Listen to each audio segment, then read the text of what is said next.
Hello, ladies and gents. We are taking a look at the last part of Unit G, which is looking at histograms. And so I've set this screen up a little bit differently here so that you can see some Excel as well.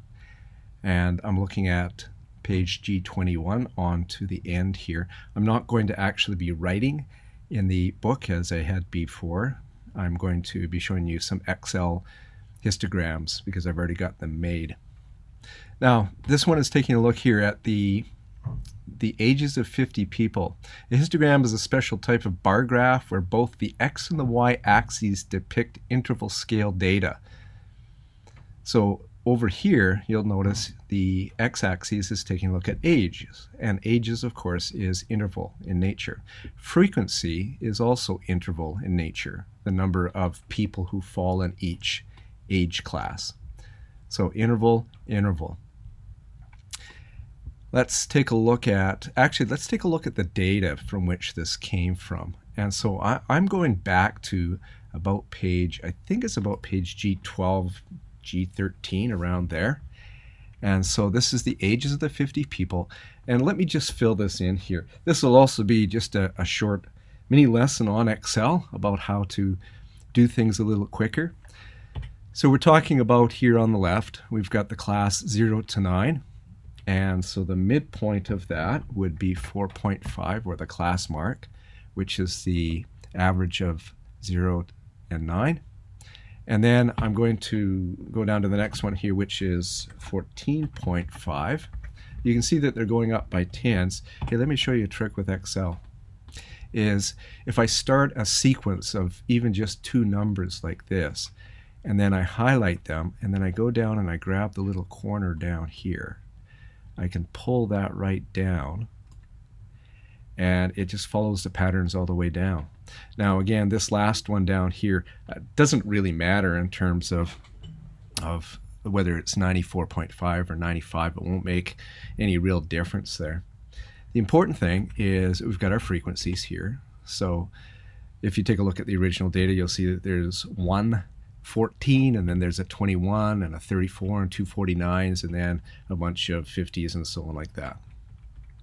Okay, let's take a look at the relative frequency. If I was to do this in Excel, what I would do is I would go equals and then move over to this particular cell. So I've just simply arrowed over.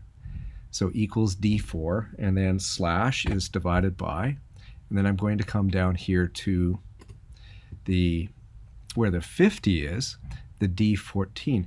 Now the thing about the 50 is that I always want to go back to that particular cell as I move down, as I copy the formula down. And so if you haven't looked at the Excel, the lab demo on cell addressing, please take a look at that. But what I do here is I put dollar signs around the D and the 14, at least the 14. It doesn't really matter about the D because I'm going to be copying down the same column here. And the way that I did that actually is to push the F4 key. The F4 key scrolls through all combinations of dollar signs here. So I'm going to put that down as D14 and push enter. And that gives me 0 divided by 50. And now what I can do is I can just simply go to the corner here. See, the hand turns into a little plus sign right in the corner. Click, left mouse click, drag it down, and I'm going to get something that didn't work. Now what happened there? Let's try that again.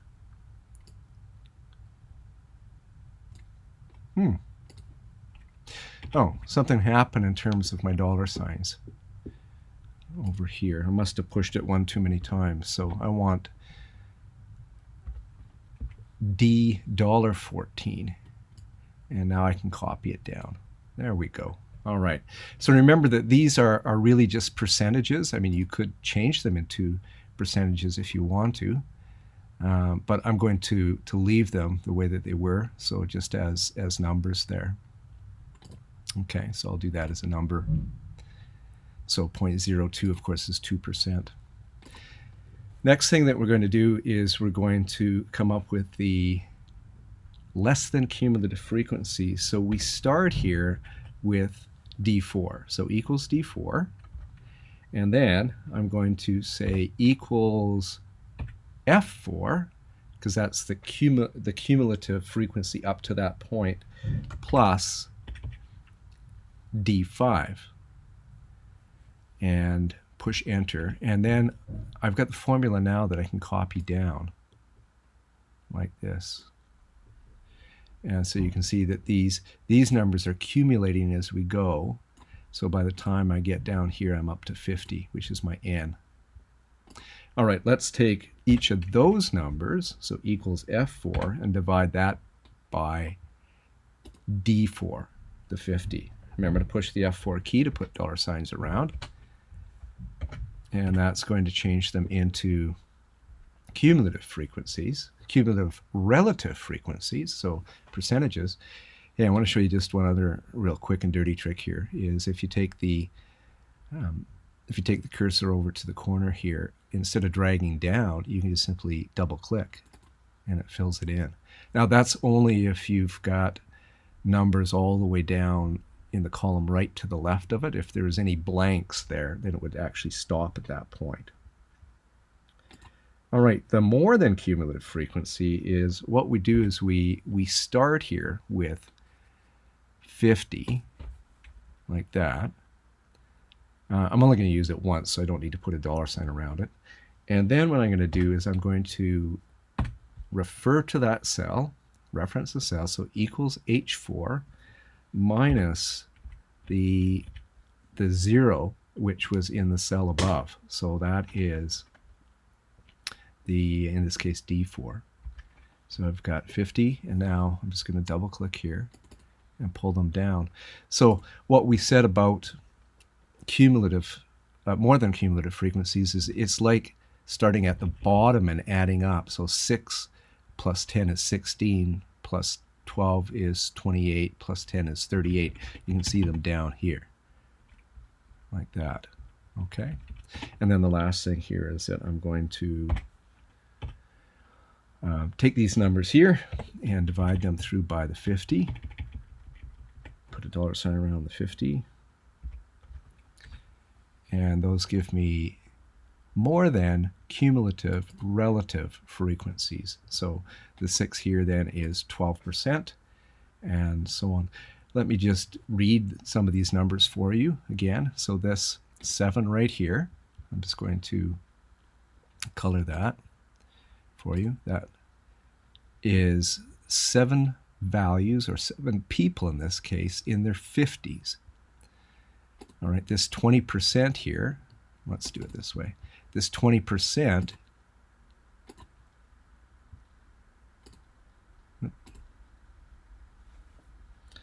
let's undo that. This 20% here is, there we go, 20% of the people are in their 60s. Then we come down to the cumulative frequencies here. This 34 right here says that 34 people are less than or equal to 79, the upper bound of that class. So they're 79 or younger. And then we could look at a percentage. Let's look at this one here. So this is 10% of people are less than or equal to 49. And then the more than cumulative frequency, let's take a look at maybe this guy right here.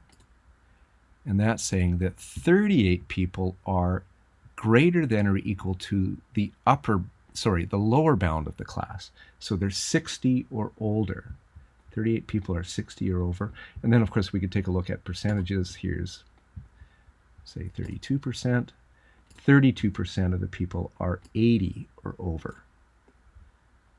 So that's how we read that right there. All right, while we're on this particular page here, this is one that I asked you to do for homework here. And so I'm just going to go over here to the final numbers. And I'm just going to make that a little bit bigger here so that you can read that a little better. And so you might want to try that on your own, of course, first. And then you might want to just stop it at this point, the video at this point, and take a look at the numbers and make sure that you got the same numbers as me. All right. I'm going to assume that you've done that. We're going to go back to this particular guy here at the top. So this is the ages of the 50 people. And over here on page G21 then, we're going to be looking at creating a histogram. So the histogram then is, let's go over here, looks like this. So this is a completed histogram. All right, let's walk through that then and show you a couple things. So on page G22, it talks about something called a frequency polygon. Just before we get there, what I want you to note here then is that the histogram is a proportionate kind of thing. So in this particular case then, we've got one person in the 10 to 20s, and then one person in the 20 to 30s, one person in the 30 to 40s, and then two people in the 40s to 50s. And that, of course, corresponds to these numbers here, right? 1, 1, 1, 2, and so on. And then they get bigger, 7, 10, 12, 10, 6, right? The purist with histogram would say that this then should be twice the area. Oops. This is twice the area of this one here. And then this one would be 7 times the area. So it's all proportionate there. Okay? Now, remember to label your axes. So we've got down here that this is the frequency. So I want to see the word frequency or an F, and I want to see that this is X or ages. And then notice how these are drawn here is that we don't put in the class 10 to 19. We don't write that. We don't write 20 to 29. What we do is we put the end point of the class. So the end point of the first class, 0 to 9, is actually 10. 10 starts the next class. So 10 to 20, it's actually 10 to 19, but we think of this as being a continuous thing. 10 to 19 and then 20 to 29. So you put in here then the beginnings of the next classes, which are really then also the end of the class before, when you're considering it to be a continuous scale here of ages. All right, now we come back over here and it says a frequency polygon is constructed using the data from the relative frequency column. And what it shows here then is it's the joining up the midpoints of the top of each class. And so you can see this red line here then is the frequency polygon. Some people will actually take this down to 0 down here, that's fine. And then some people actually take this right down to 100 to end the thing. And that's an okay thing to do. That's not a problem. And so on. So this shows the absolute frequency histogram right here. A relative frequency histogram then is constructed by taking these numbers here and dividing them by 50. So these then are the relative frequencies, and we should show them with an F over N, or you could write relative frequency. That would be fine. And you can either have this as a scale by itself without these ones, in which case then you'd want to actually say that these are relative frequencies, or you could put it on the other side. Some people do that. So you've got the absolute frequencies here, and then you would take these red relative frequencies and put them over here. Now notice also that I'm not showing the actual numbers. I'm not showing 0.02 and 0.04 and 0.14. I'm not just showing those ones here. I'm going up by 0.02s. Just like over here, I mean, we don't have any 3s or 4s or 5s. It goes from 2 up to 6 and 7 here for these two. But I'm showing them all as a scale. As long as the top one here is at least as high as the highest frequency, or it could go higher if you want. And it's best to start here then at 0 as well. So that's what that looks like, and that's a relative frequency histogram. Next thing that we're going to look at is something down here called the cumulative frequency histogram, obviously using this particular column right here. So taking a look at that column then, and then we'll also take a look at the cumulative relative frequencies. Now this is going to be a less than cumulative frequency, and then we'll actually draw one then for the more than cumulative frequency and the more than relative cumulative frequency. So let's take a look at these guys here, and then we'll add these guys in. So let's go over here. And this is what the thing looks like. Oops, sorry, that's the more than. Here's the less than. Here's the less than cumulative frequency. So if you take a look at these guys here, notice it goes right up to 50. And I've labeled this thing CF, or you could write cumulative frequency. And they accumulate as you go up here. So I've got 1, plus 1 is 2, plus 2 is 3, plus 3 is 5, and 12, and so on like this. And so those numbers then correspond to these numbers right here.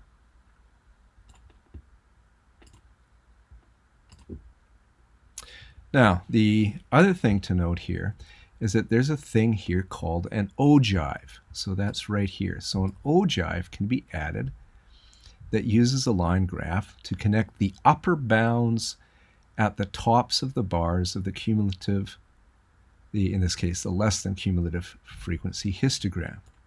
So remember that the cumulative frequencies always gave you the number of values which are less than or equal to the upper bounds. So we connect the upper bounds together. Hey, let me give you a trick here to know if you've drawn the ogive correctly. You've drawn it correctly if it's completely within the bars. So I've colored the bars yellow, which means that I should have yellow on both sides of the ogive. It shouldn't go through any of the background white, which would happen if I connected up the lower bounds or the middles. So it's got to be completely contained within the bars here, and then you know that you've done this correctly. Now, an ogive is very useful because I can use it to interpolate. So if somebody was to say to me, well, we don't have this number, but what's our best guess as to the number of people that are, say, less than or equal to 55? Well, what I would do is I would go down here, and I would come to 55, and I would go up to the bar, and then over, and it looks like it's going to be somewhere around about 8 or something. So my best guess then is that 8 people are less than or equal to 55 years in age. So we can use this to interpolate. All right, the other thing here then is I've added the cumulative relative frequency by just taking each of these numbers here and dividing them by 50. So you can see that they go right up to 1 or 100%. And I can put this down as either a scale over to the left, or I could replace this, or I could put this over on the right-hand side, which some people do. And so that is the cumulative relative frequency histogram. And again, this is a less than cumulative relative frequency. All right, and then what we're going to do is we're going to go down here. So here I've just got some things that we've already talked about. Draw the cumulative frequency histogram, draw on the ogive. Why are the upper bounds connected? Well, because it's the less than or equal to the upper bound of the class. So we've talked about that. And then, oops, I think I went a little too far on that one here.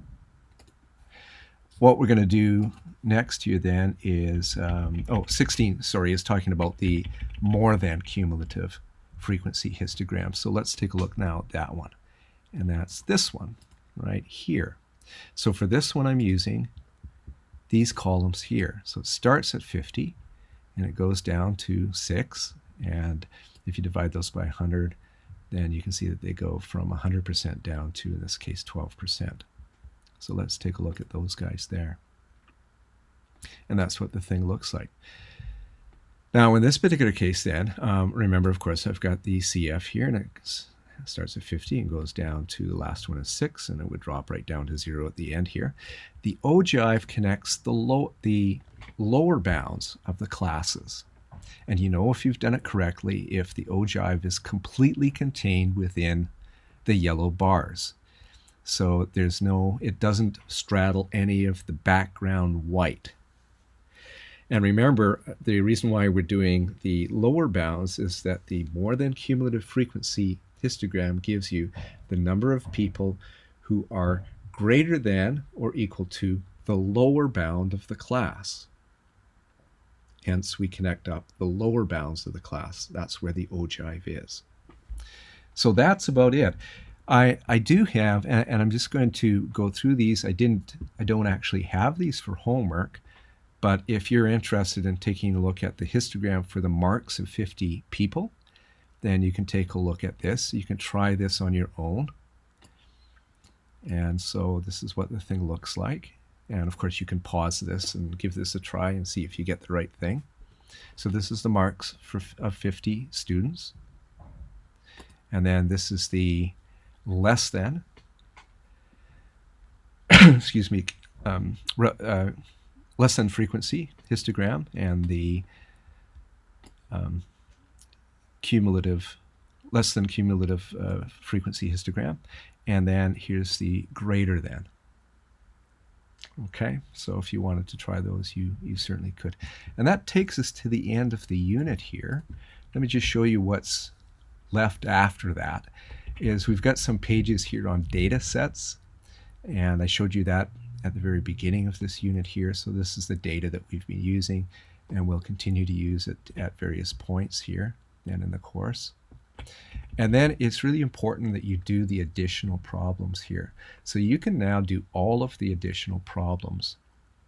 So it talks about Sturge's method and so on like this. It'll talk about drawing histograms. This one's talking about creating a stem and a leaf and so on. And so you can give those ones a try here. And that goes on for a few pages here. And then there's the problems, the answers to the additional problems. So these are homework, but not to be handed in. So the expectation is that you've gone through these before you go into an exam, and all the solutions are here. And of course, we can take up any of these that you want to when we're meeting together in class, or in office hours, or the asynchronous point. That brings us to the end. The next thing that we will look at is centrality and dispersion. So that completes Unit G.